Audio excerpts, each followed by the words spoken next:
Even without doing any activity, you can still manifest what you want.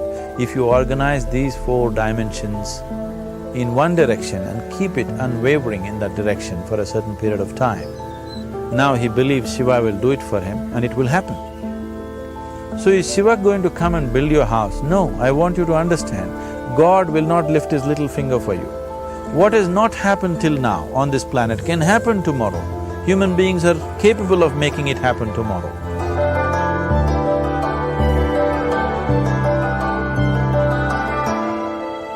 Everything we as human beings have created on this planet was essentially first created in our minds.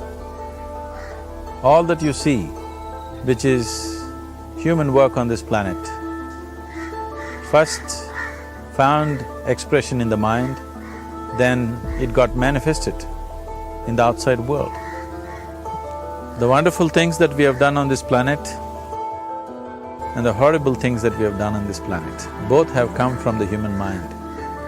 So if we are concerned as to what we create in this world, it's extremely important that first of all we learn to create the right things in our mind, how we keep our minds. If we do not have the power to keep our minds the way we want it, what we create in the world is also going to be very accidental and haphazard. So learning to create our minds the way we want is the basis of creating the world the way we want. There is a wonderful story in the yogic lore.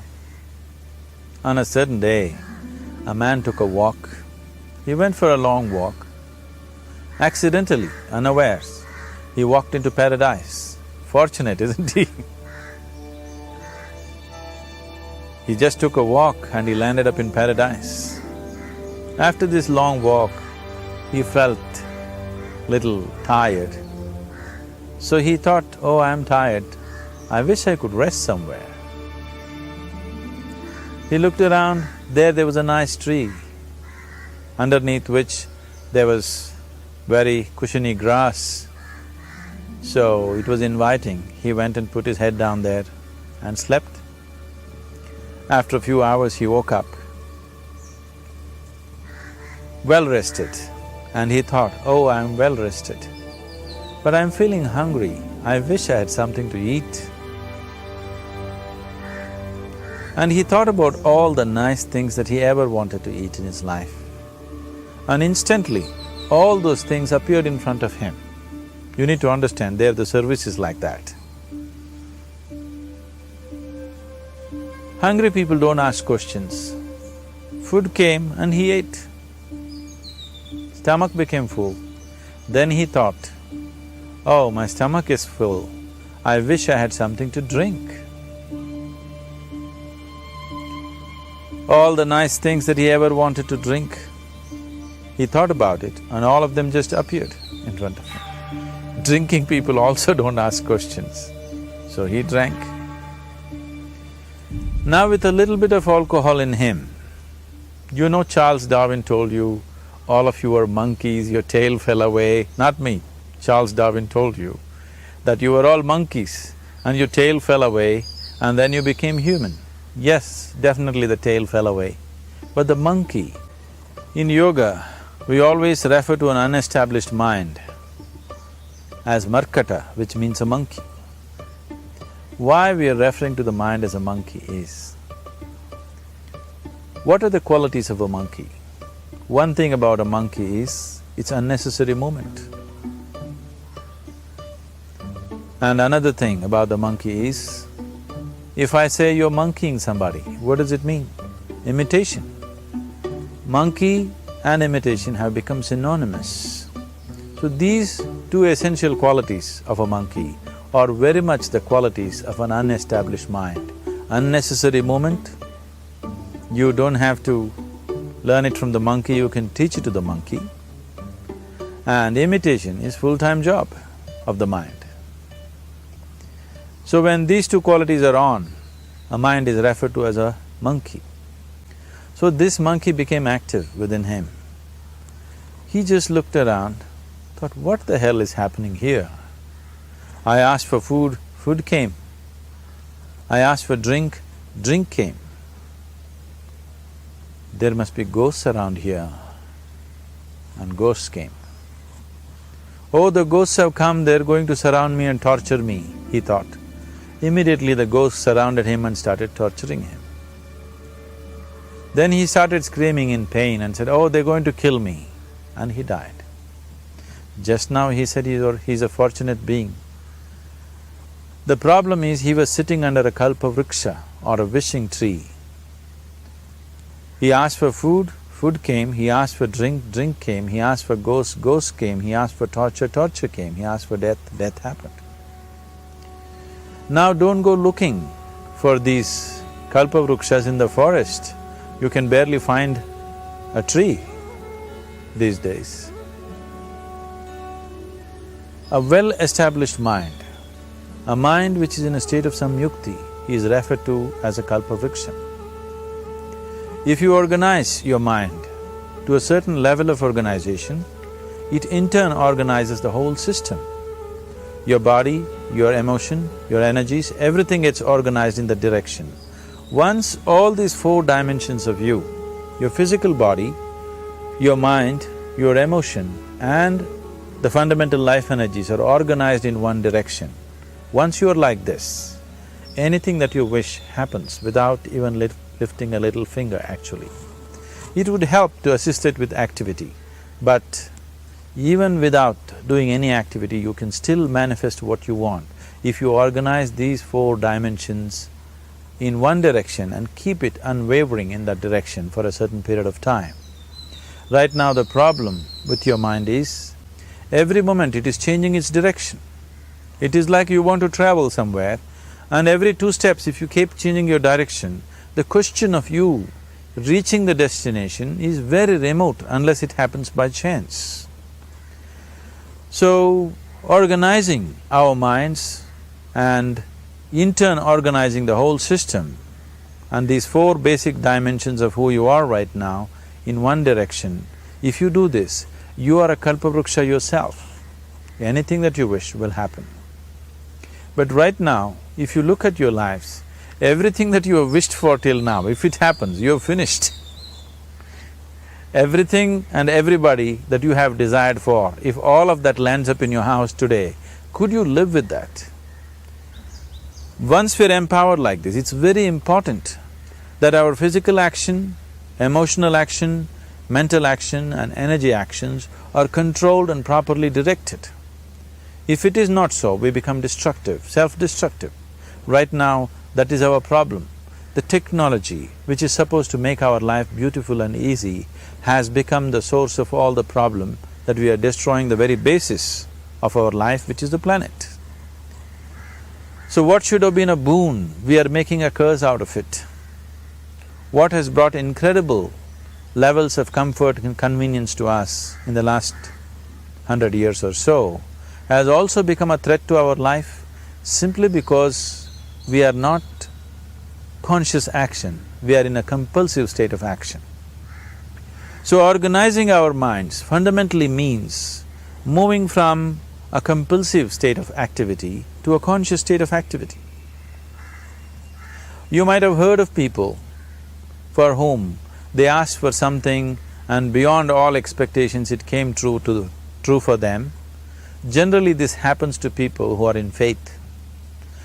Now, let's say you want to build a house. If you start thinking, oh, I want to build a house. To build a house I need 50 lakhs, but I have only 50 rupees in my pocket. Not possible, not possible, not possible. The moment you say not possible, you're also saying I don't want it. So on one level, you're creating a desire that you want something, on another level, you're saying I don't want it. So in this conflict, it may not happen. Someone who has some faith in a god or in a temple or whatever, who is simple-minded, faith works only for those people who are simple-minded. Thinking people, people who are too much thinking, for them it never works. A childlike person who has a simple faith in his god or his temple or whatever, he goes to the temple and says, Shiva, I want a house. I don't know how, you must make it for me. Now in his mind there are no negative thoughts. Will it happen? Will it not happen? Is it possible? Is it not possible? These things are completely removed by this simple act of faith. Now he believes Shiva will do it for him and it will happen. So is Shiva going to come and build your house? No, I want you to understand, God will not lift his little finger for you. What you refer to as God is the source of creation. As a creator, he has done a phenomenal job, there's no question about it. Could you think of a better creation than this? Is it in anybody's imagination to think anything better than what is there right now? So as a creator, he has done his job wonderfully well. But if you want life to happen the way you want it, because right now, the very crux of your happiness and your well-being is this. If at all if you're unhappy, the only and only reason why you're unhappy is life is not happening the way you think it should happen. That's all it is. So if life is not happening the way you think it should happen, you're unhappy. If life happens the way you think it should happen, you are happy. It's as simple as that. So if life has to happen the way you think it should happen, first of all, how you think, with how much focus you think, how much stability is there in your thought, and how much reverberance is there in the thought process will determine whether your thought will become a reality or is it just an empty thought. Or how you do not create any impediments for your thought by creating negative thought process. This possible is something possible or not possible, is destroying humanity. What is possible and not possible is not your business, it's nature's business. Your business is just to strive for what you want. Right now you're sitting here, if I ask you two simple questions, I want you to just look at this and answer this. Right now from where you're sitting, can you just fly off? You say no. Right now from where you're sitting, can you get up and walk? You'll say yes. What is the basis of this? Why you say no to flying and yes to walking? Because past experience of life, many times you've gotten up and walked, never did you fly off. Or in other words, you're using the past experience of life as a basis for deciding whether something is possible or not possible. Or in other words, you have decided that what has not happened till now cannot happen in your life in future. This is a disgrace to humanity and the human spirit. What has not happened till now on this planet can happen tomorrow. Human beings are capable of making it happen tomorrow.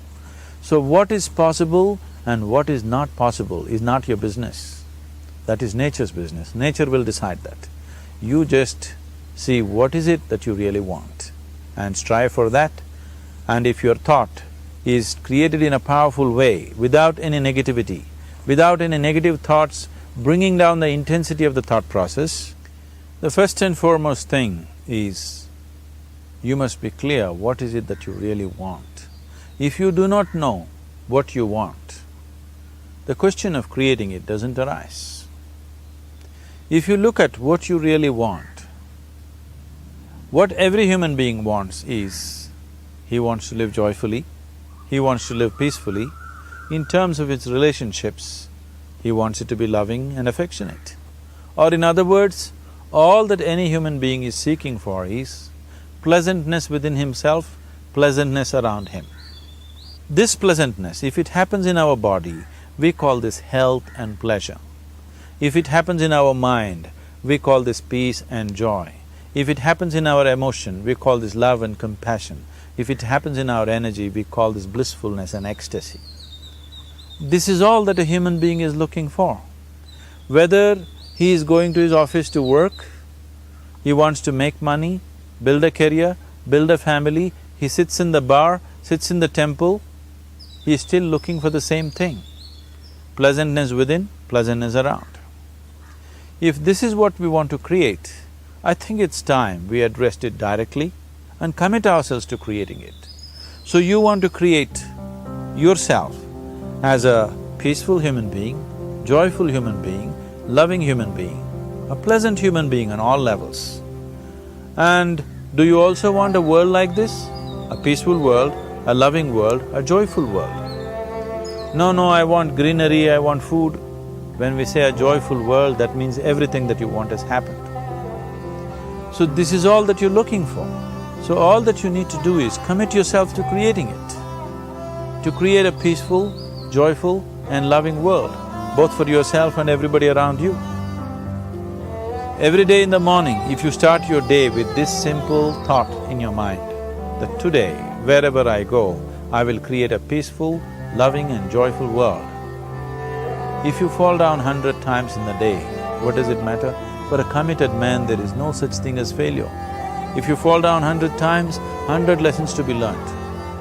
If you commit yourself like this to creating what you really care for, now your mind gets organized. Once your mind gets organized, the way you think is the way you feel, your emotion will get organized. Once your thought and emotion is organized, your energies will get organized in the same direction. Once your thought, emotion and energies are organized, your very body will get organized. Once all these four are organized in one direction, your ability to create and manifest what you want is phenomenal. You are the creator in many ways. That which is the source of creation is functioning within you every moment of your life. It is just that, have you kept access to that dimension or not? Organizing the four basic elements of your life will give you that access. There are tools and technologies to do this. The whole science of yoga, the whole technology that we refer to as yoga is just about this, transforming yourself from being just a piece of creation to become a creator.